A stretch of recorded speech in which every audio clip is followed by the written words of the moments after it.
حذیفہ رضی اللہ تعالیٰ عنہ کہتے ہیں کہ مجھ سے میری والدہ نے پوچھا کہ تم نبی اکرم صلی اللہ علیہ وآلہ وسلم کی خدمت میں حال ہی میں کب گئے تھے؟ میں نے کہا اتنے دنوں سے۔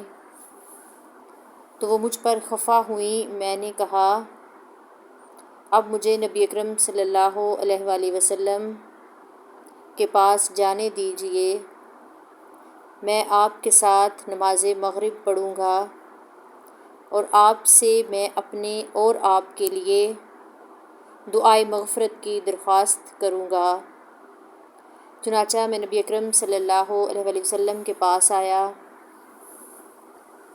اور آپ کے ساتھ نماز مغرب پڑھی، پھر آپ نوافل پڑھتے رہے یہاں تک کہ عشاء پڑھی، پھر آپ لوٹے تو میں بھی آپ کے ساتھ پیچھے پیچھے چلا۔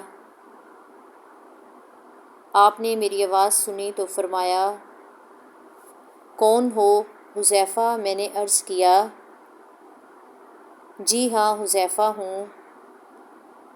آپ صلی اللہ علیہ وسلم نے فرمایا کیا بات ہے، بخشے اللہ تمہیں اور تمہاری ماں کو۔ پھر آپ نے فرمایا یہ ایک فرشتہ تھا جو اس رات سے پہلے زمین پر کبھی نہیں اترا تھا،